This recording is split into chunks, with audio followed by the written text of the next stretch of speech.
welcome to the Learning Experience Operations Show. My name is Jason Gorman. I am joined today by my good friend and partner, James Altman, for another wonderful episode of this podcast. How you doing, James?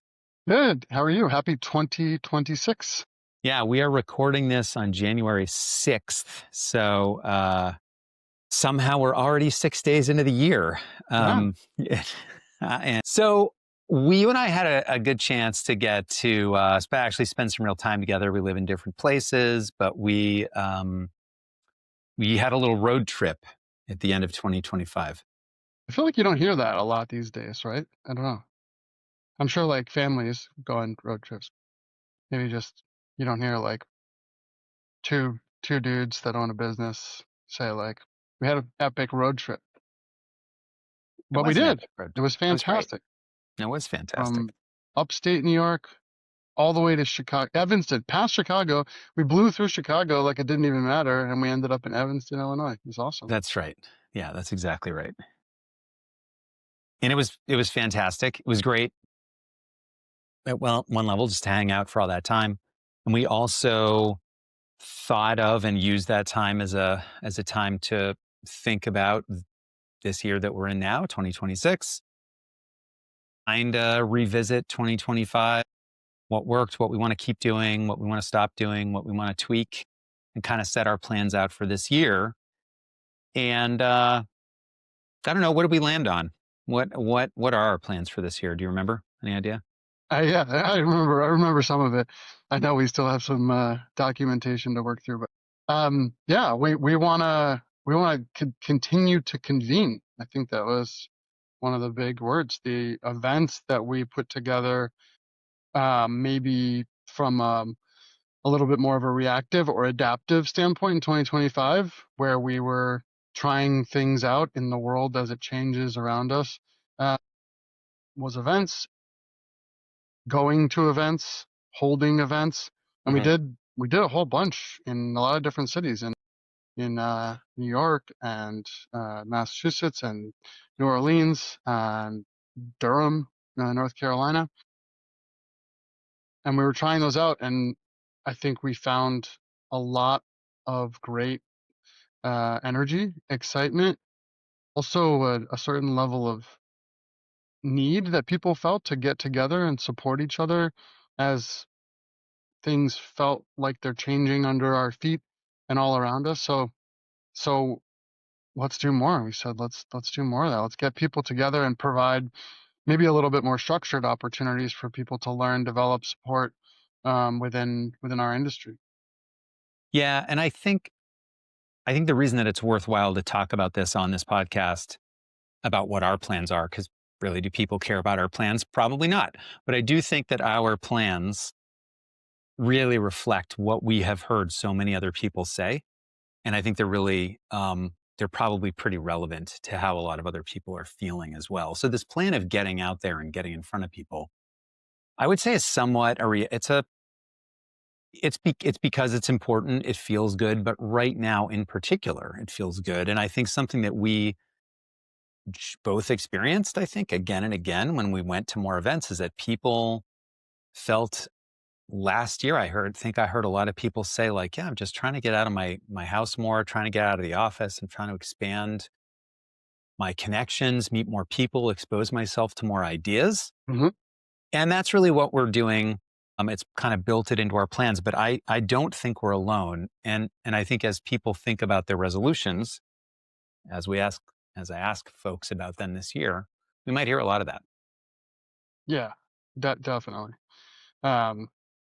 And I think when we were maybe one level deeper on myself, when I said I want to get out and meet people that are doing what we're doing, Mm-hmm.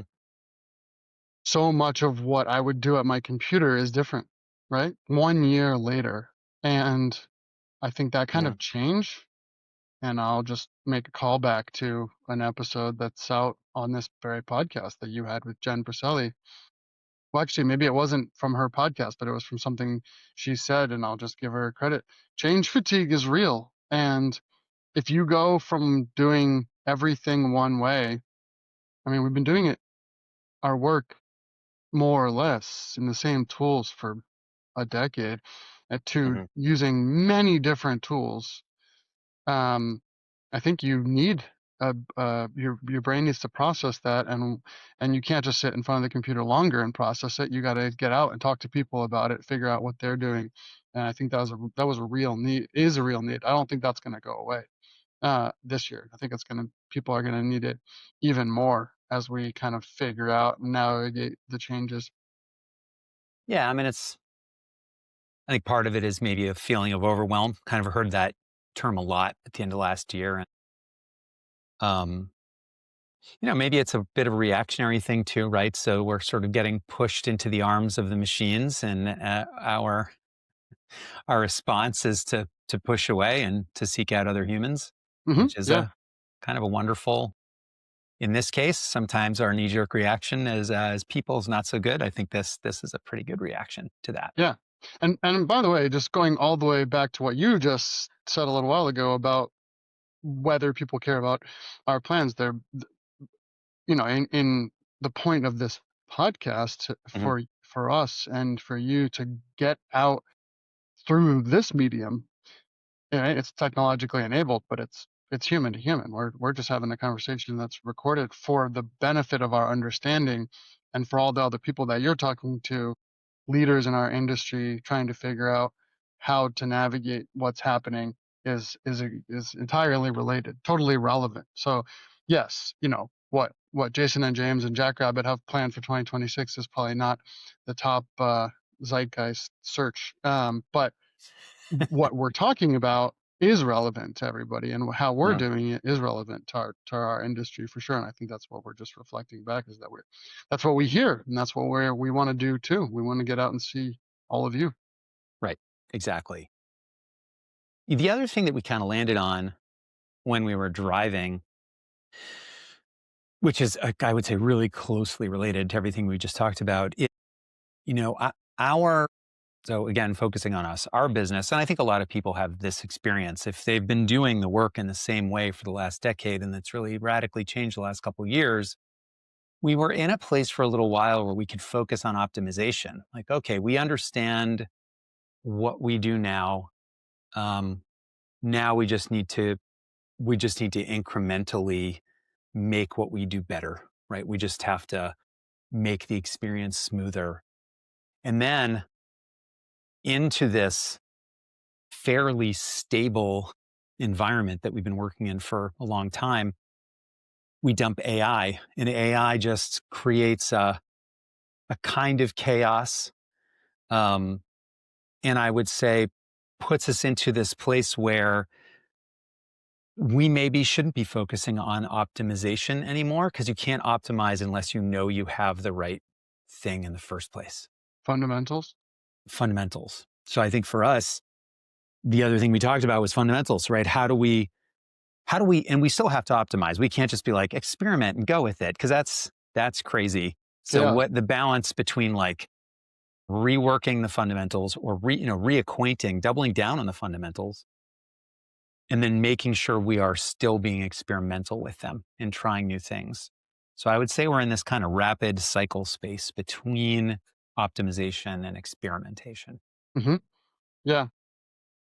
Yeah. You had a post relevant to this, right? I think you're paraphrasing your own New Year's resolution right now in the way that we're thinking about it. And my comment on your post was, it's very reminiscent to me of the technology hype cycle. Hmm. Last year, I mean, you and I spent a big chunk of time throughout the year back and forth talking about how this was going to replace everything that we do, and the learning experience, and the development process, the learning operations, right? Optimize, redevelop, and then you kind of get over the peak of that, and you're like, okay, no, not now, right? Not Yeah. today. Yeah. There are a lot of things that have changed, right? We're using ChatGPT, Gemini, Claude, Notebook LM in our workflow, but it has not replaced everything. Hmm. Airtable's built in Omni, and we're definitely asking it a lot more questions, as we were talking about with the core team, but Hmm. it has not replaced everything. So we're past the peak, and now you kind of get to this, I wish I had the term on the tip of my tongue, but kind of a more level-headed um, sense of the way that these technologies can integrate, a more sensible kind of view of what these technologies can do and how they can be used. And I think we're there. And that, if on the graph, if I remember correctly, that's actually a relatively long plateau that I think we will be in for a Hmm. while, no matter how fast these tools continue to evolve, which they will themselves. They'll hit some kind of plateau, I would imagine. But yeah, absolutely, this is a great year to take stock Yeah. um, and build and document a lot of our fundamentals, which is a big project for us internally right now as well. Right. Yeah, exactly. Um, really just documenting what we know and then also giving ourselves flexibility, figuring out like, how do we design it enough flexibility that we can still, we're not locking ourselves into rigid processes, right? That not only is the AI going to change and revise our processes, but we as humans, we're all bringing individual value and we have to make sure there's enough room for those things. In fact, we have a whole thing that we have, it's a written value of our company. The written value is quote, create solutions using the tension between creativity, evidence, and standards. We've had that value for 7 years. I think it is as more true now than it has ever been before. I think it's incredibly important. Um, in the cycle that you're talking about, the hype cycle, right? I tried to pull it up here while you're talking about it. The Gartner hype cycle. Yeah, Gartner hype cycle. Yep. Yeah. So the far left is the technology trigger, and then it just shoots up like a rocket. And then the second stage is the peak of inflated expectations. So we've all been there. We've sort of had, I know it's really funny and yeah, fun to think about previous peaks. yeah, Like, do you remember the blog peak of the hype totally. cycle? Like, blogs Yes. were going to change the world.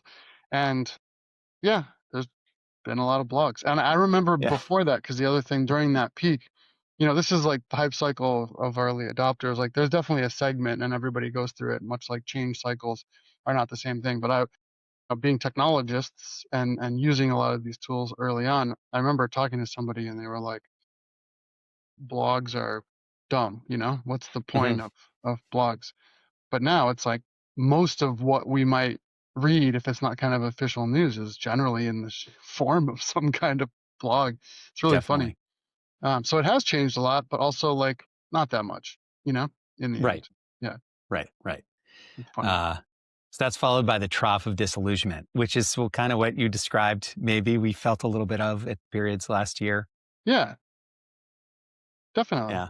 Yeah, Yeah. I mean, I think there's to say that it's because it goes way up and way down. To say that it's super linear is probably not all that Yeah. true either. You cycle back through like like a lot of processes. They're not quite fully linear, a little bit more iterative.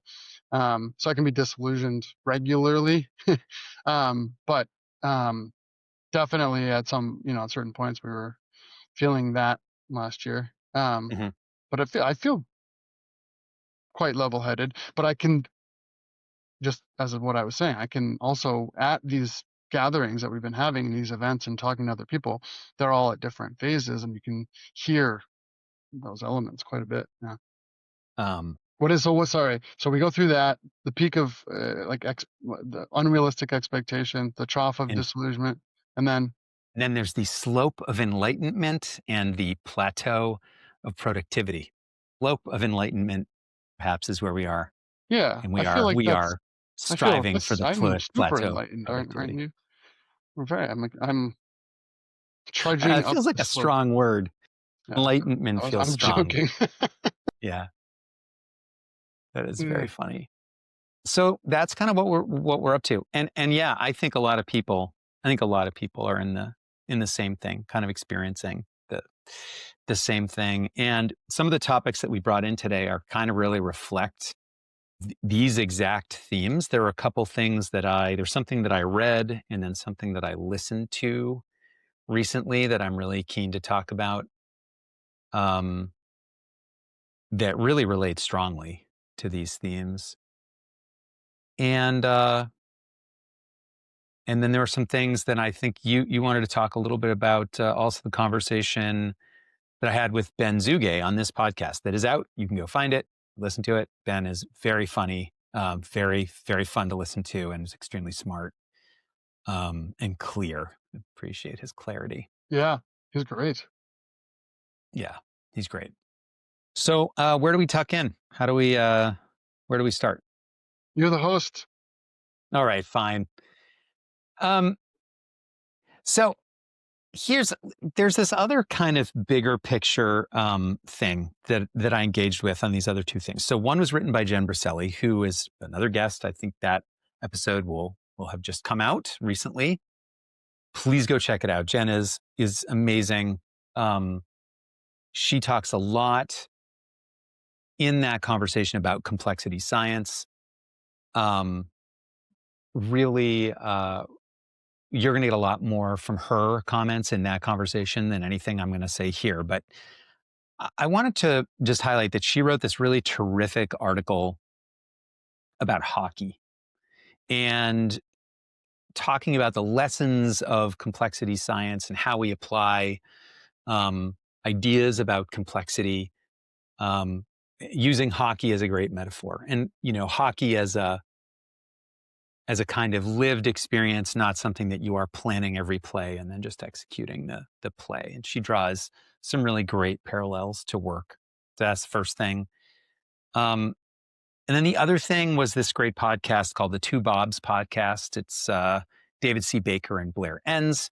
It's a business podcast, but it's kind of a similar topic. They talk about complex systems, and they talk about this idea of mechanistic thinking, that we think systems are like dumb machines when in fact they're more like living organisms. It's very much the same kind of ideas that Jen's playing with in my conversation with her and in that article. But there were a couple of things I wanted to highlight from some of those and some other thoughts that I had around those as well. So I we're going to link to these. You should definitely check them out. The thing, here's the tie into everything that we've been talking about. We do think about machines like AI as you tell it to do a thing, it does the thing, and you get a repeatable result. We don't think of our close friends being this way, right? Like, so if you have a friendship, I think if you have a healthy friendship, I'll say it this way, you don't think about, well, if I have an interaction with my friend, it's going to be exactly a perfectly repeatable outcome from that conversation. We understand that people grow and change, and that's true for two people. But as you have relationship sets grow, like inside an organization, you've got a lot of people. Each of those people as an individual, they're growing and changing and learning all the time. So the whole organization is an organism, right? It grows not in a predictable way. It grows in a complex way. And this is, as I understand it, a very basic understanding of complexity science. This is essentially the idea. The system itself grows constantly. It's always in motion, and it learns, right? It adapts. However, sometimes what Blair Enns says in this Two Bobs podcast is that we think about a complex system as a machine, like you, I don't know, what's like a vending machine. You put in the money, you press the buttons, you're going to get the item right on the other end. It's extremely predictable. It's very linear. And what he says, and I'll quote him here, he says, your business, we can insert any type of organization here, your business is not a machine, it's a complex system. There's a subset of complex systems known as complex adaptive systems.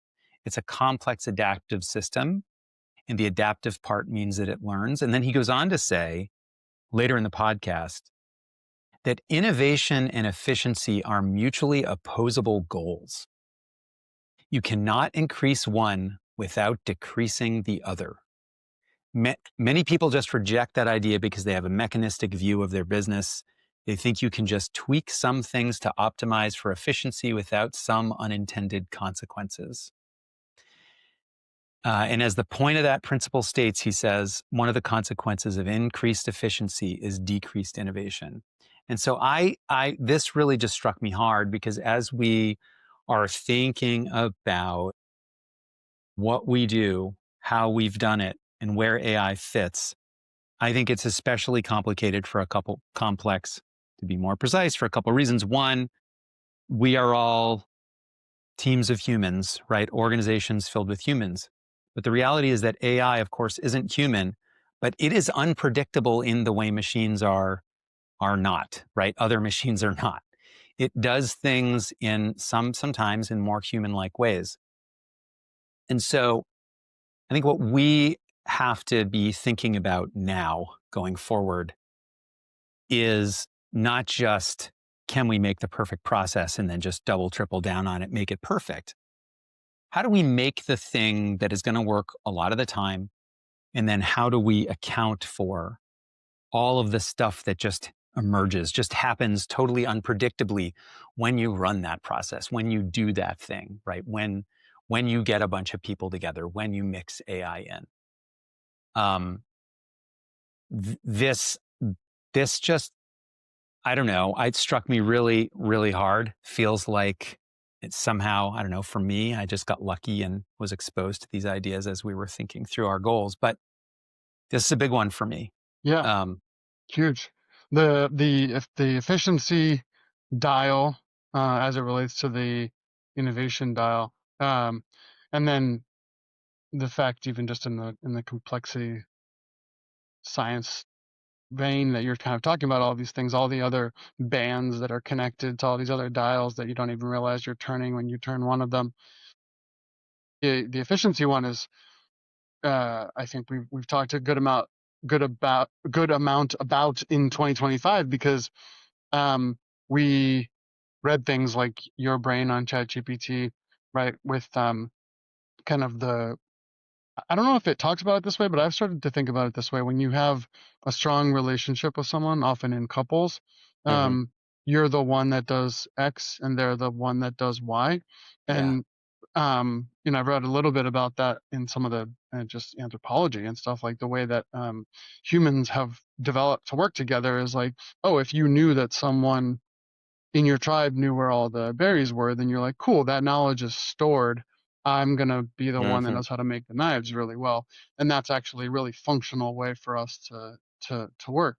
And I began in 2025 to think, oh, ChatGPT is the one that's going to come up with great ideas. And that was like terrible. mhm, That was like dangerous and awful, because I would use it as a reflex, and not do what I can do as a human. I'd be like, "Oh, I don't have to worry about coming up with 25 ways to, whether it was 25 ways to cook a turkey or 25 ways to solve a learning design problem. Sometimes you need to think, right? Go mhm, for a run and think, or walk and think." Mm. So when you talk about increasing efficiency and reducing innovation, I immediately go there, mhm. which is, oh, well, it'll be really quick. I'll get 25 ideas in 10 seconds. But are they good? Are they the right idea? Am I atrophying my own ability to innovate within the situation? Um, and I know now through practice, it doesn't come up with the outliers. And maybe there will be models and maybe there'll be methods for doing those types of things. But I feel like I felt that exact. I feel like that connection, that band between those two dials of efficiency and innovation, were very clear in my own realizations throughout the year, and trying to adopt these tools and figuring out how they would work. So I love the complexity stuff that Jen gets into. And I mean, not only is she one of the smartest people we know, she's also just hilarious. And her deep cuts and references.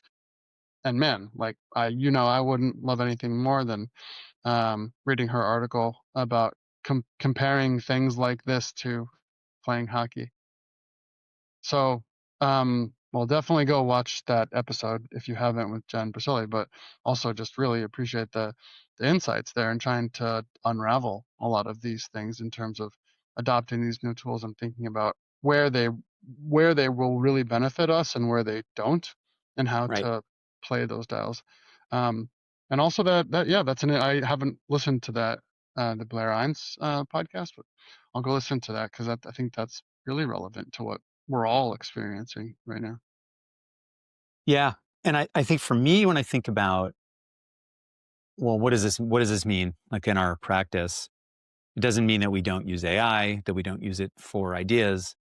What it does mean, I think, is that we have to be really, really attuned to the living organism that is our relationships, right? The complex organism that is our relationships, that is an organization, that is.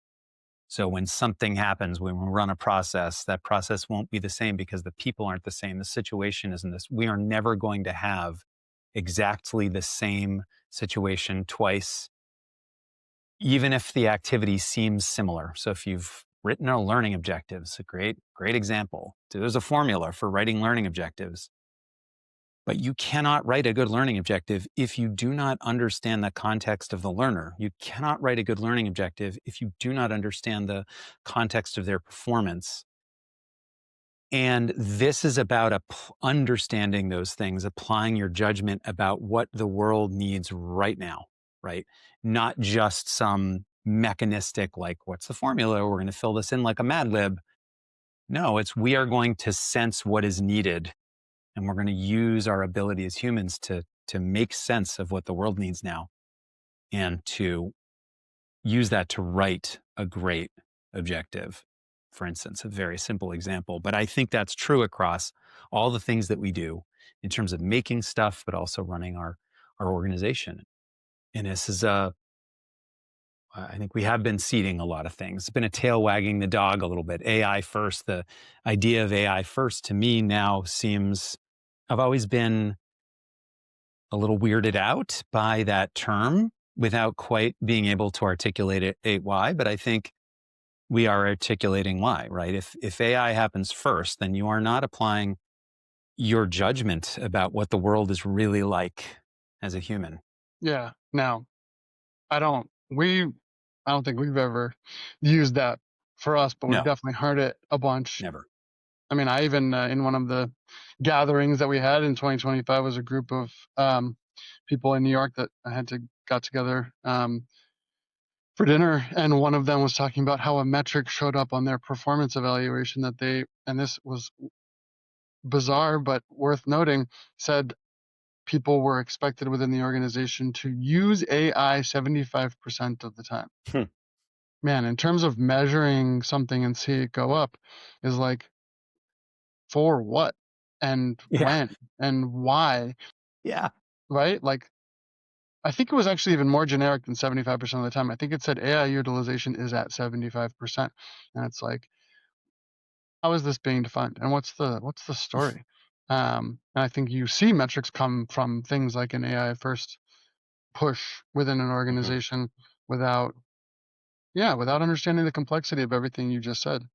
I mean, you talk about the way that people change, and I was just kind of in my head listing all of the other factors, right? And it's like, if it was really cold in the room that of yeah, the person that you're talking to, you might get a very different answers because they might not be so long-winded, right? Like just the, the not to mention the fight they might have had with their roommate before they got on the call. So it's it's amazing, and it's hard to manage all of those things. It's hard to even think about all of them when you're like, well, I just want to develop a process and get to the end.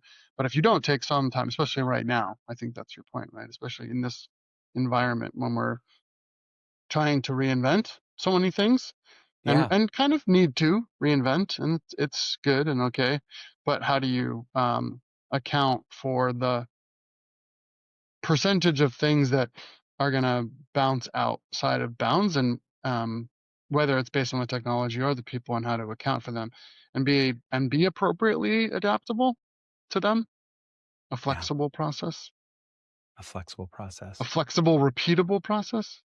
a flexible, repeatable, clear process that's future ready.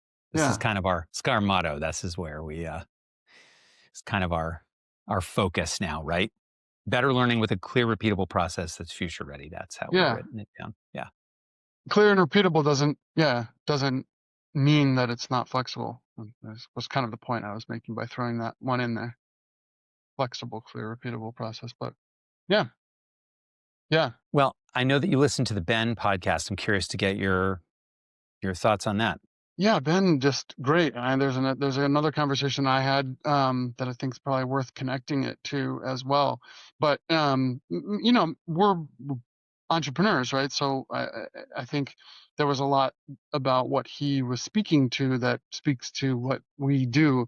So just as maybe as a little bit of background, Ben, um, I won't get it all right because I didn't interview him, but Ben teaches um, and teaches a lot about entrepreneurialism and starting businesses and running businesses and the entrepreneurial mindset. He references the entrepreneurial mindset a couple of times, but then also kind of caveats like that could mean a lot of different things to a lot of different people. And I've been on my own journey about what does that mean to us at Jackrabbit and what does it mean to people at large. And um, I spent a little time just as a side note unraveling it because I did a lot of informal interviewing a couple of years ago, three years ago maybe, and there was a lot of reaction, especially kind of like in higher ed and nonprofit, that had a negative reaction Mm, to it mm, around it sounds greedy, actually, is what. mm, And I thought that was fascinating. Um, being an entrepreneur who I think embodies and promotes an entrepreneurial mindset and is kind of thoroughly opposed to greediness in general, the greediness that would lead to um, you know, a single person soaking up most of the resources within an organization, for example, or collecting more than maybe is kind of humanly reasonable. So that's my own opinion, but I think the entrepreneurial mindset has a lot to do with things we just talked about, which is understanding complexity, understanding processes, understanding how people, you're always going to have people in the process, and understanding in a pretty deep and empathetic way what those people are as people, and what they might need as people, rather. So, he talked a bit about that. And I just think it's fascinating. You and I have spent a lot of time working on what we call GPS, for a way for learning organizations to think about how to run their organization and how to build strength in the areas that matter, um, and how much that still matters even within the changing environment of AI. And he touched on many of those things.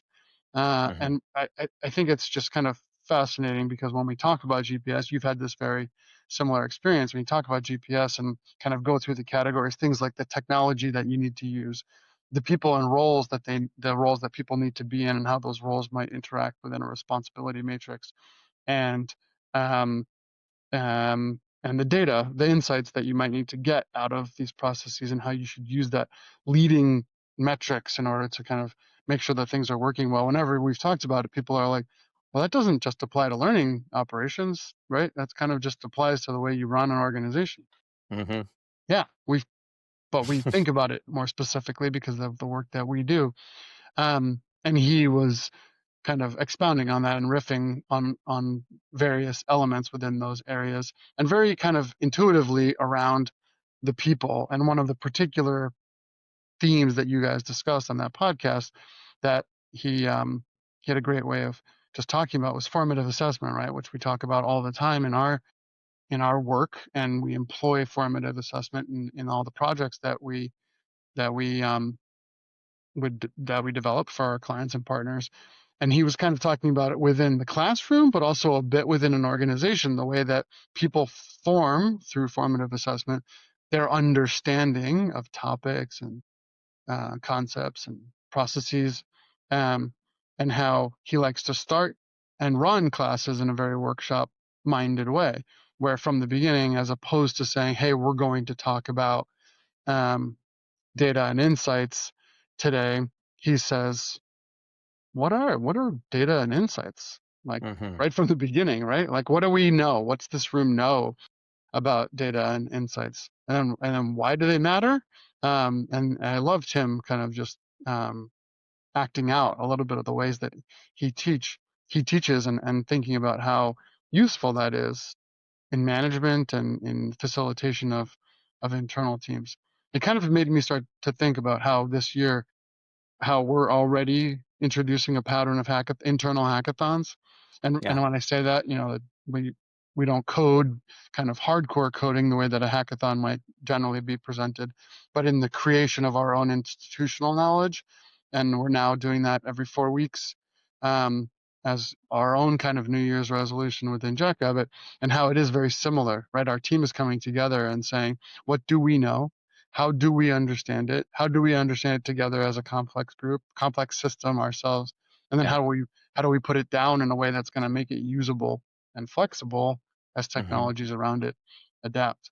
So yeah, I really enjoyed that episode. Yeah, he's fun and funny, and as he said, the second most attractive person on the podcast. So it was It's clearly funny, not true. funny. It was very nice of him to say Yeah, that. it was a great episode. Great episode. Um, is there anything else that you brought in today? I did, yeah, I did want to make a connection. So this is not an episode, but a conversation that I had, and I don't think Mike will mind me mentioning. But I met Mike, the founder of a company called BE Camp, Hmm. um, and it's basically the reason it's relevant is he's going right now in person in the Northeast, to colleges and universities, top colleges and universities, and he's specifically going to liberal arts students, and teaching business. Mm, Basically, he's teaching these short boot camps on business practices, entrepreneurial mindset, and really functional stuff, P&L type stuff, and and it's fitting quite a need. He's seeing, as we would say, kind of a strong product market fit, right? That these students really do understand that even though they might be getting actually even a degree in finance, right? Might be actually a liberal arts finance degree. Uh, they actually don't really understand how a business operates, right? Because it's very different, or economics for that matter. So he's teaching this, and I think I was gonna, after I saw the episode with Ben, make an introduction because I think there's a lot of really interesting overlaps in the way that they think, and it's also really interesting to hear about how these opportunities within education, right, within our industry, are that's still evolving. That seems like, man, couldn't that have happened a long time ago? Like that hmm. I got a liberal arts education, right? Now I'm a businessman, right? We're running a small business. And I had to learn what a P&L is on the job at Yeah. 45 years old. Yeah. Maybe, maybe that would have been something for me to learn before then, right?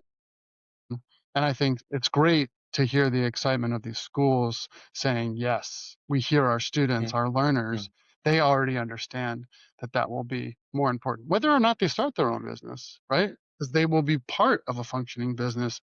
And it's interesting how many of us work in businesses and don't actually understand the function of the business. Well, I mean, I'm right with you. I didn't either until I really started doing this. A little bit. I mean, I had been exposed to some business stuff in former roles, um, but didn't understand the full landscape. And I don't know about you, but for me, just to kind of tie it back to what we were talking about before, I think the way that I had thought about business when I was much younger was that business is very rule based, kind of boring, stuffy, like pretty mechanistic, pretty mechanistic. I think I had that idea, but my experience of what we do is almost purely creative. There are ways to do things, and there are definitely ways that we want to go about our work that are better than other ways. But there's no perfect way, and certainly nobody has a formula that is going to work perfectly for what we do. And I would say the thing I have enjoyed the most about running the business is the creative aspect of it. And nobody ever suggested to me that running a business is a creative activity ever. And it never occurred to me that it was. And it's been a weird and unexpected discovery. Yeah. I mean, it's funny because I feel like I did understand that you would solve problems a lot, right? Hmm. But the framing of that as a creative exercise, right? Sometimes the problem that I think we're solving as business owners is not even defined. You don't know what the problem is. And if that's not a creative exercise, I don't know what is, right? It's like the definition of a blank canvas. Like you're like, what am I trying to solve? And by trying to figure that out, you have to bring a kind of a plethora of ideas. You have to bring possibilities. You have to bring the complexity that we talked about already. So yeah, I love that. It's also really interesting for me to think back about these interviews that I talked about with people around the entrepreneurial mindset, and for them to say it's greedy, because entrepreneurism, I did not have this kind of connotation around greed Sure. that I elicited from people or heard from people or collected. But I did around business in general, right? Yeah, It was like, well, you sure. start a business so you can crush everyone and squeeze profits, right? That's kind of like that's why you would do it. And that, like, growing up, that's kind of what I would have thought. Yeah. And man, it just so does not have to be that, and is almost never that, except for the examples that we hear about probably most often in the news, right? Like, I don't know how accurate this is today, but I have heard, right? Small businesses are actually the majority of people are employed by small businesses. In almost all those cases, it is not that exercise. They operate very much as caring for the people that work there and understand them as people. So it's I don't know. It's an interesting connection, and it's wonderful to hear about people like Ben and Mike that are out teaching this in a way that might have people that are in their 50s like us now that didn't have the same experience, that might be able to say, no, actually, in my undergrad or outside of that, understood this from a different perspective, which is awesome. Yeah, definitely. And just to kind of tie it back to what we were talking about before, it is not a like you set it and forget it. You don't figure it out, and then it's like you figure it out, and then 6 months later, you're like, I figured it out, but now that answer no longer is the answer, right? It's something else. There's a. I'm going to read one more. I'm going to read a quote from Jen's article because I don't think I quoted that article yet, but she says um, the implication for leadership is less about developing one's ability to tolerate uncertainty or read a system holistically. It's about creating environments where people have the necessary tools, information, and permission to experiment, a space to sense and adjust collaboratively, and the time to learn from what emerges, not just executing what's prescribed, right? And this, as we've just been talking about it, is this like it's a perpetual thing that happens, right? We are ultimately formulating some kind of prescription because you don't want to have a blank. You cannot work from a blank space every time. You can't make it up as you go along. You can't recreate it every time. That would be insane. On the other hand, you can't just run the same thing over and over again as though the world is not changing constantly. Yeah, fluidly, right? She uses the word fluid quite a bit. And watching hockey makes a lot of sense, makes a very clear comparison to like running a play in football, stop and start, right? And the playbooks, the many, many plays, and I don't know almost anything about playbook, but not about football playbook. I do understand that there's a stack of plays, right? And you announce what that play is going to be, and you run that play for within that context. And there are some ideas and concepts within hockey, but it's way more fluid. And she talks at one point kind of about how not only do you have to be in that moment that you're in, which is Hmm. in and of itself changing, and of course using some of the fun cliches about skating to where the puck will be, not where it's been, but then you also, while you're playing, have to see from above, like, because if you don't, you don't have an understanding. And that's true for lots of different Yeah. sports, but I love that fluid dynamics aspect of it, which is like you have to be predictive, and understanding what those things, where things will be happening in the very soon future. It's great analogy, fun It article. is. And the like, I don't know, for me, it feels like there's this emotional thing that has to be mastered for anybody who's doing the work that we do. Like if you're a learning professional, I would say that all of us now, we have this because of the rate of change is just increasing and increasing every day. We kind of have to embrace the feeling of discomfort I think I think that finding a way to handle the fact that we have to now track in a different way, in a more agile way, in a faster way, more factors, things that are emerging and changing in the moment.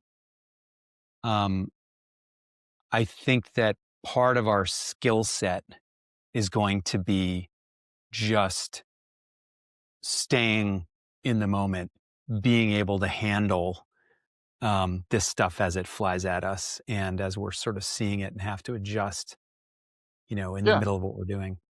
Yeah, you use discomfort. I just offer a possible different word that we were assessed on actually as part of our graduate degree. Hmm. And I learned that it is a metric that you can develop, which is comfort with ambiguity as opposed to Hmm. discomfort. So being comfortable in a place where the answer is not clear, Hmm. um, and how to navigate that. And there's probably some people that might come to that with a relatively high tolerance, but it's actually something that you can develop.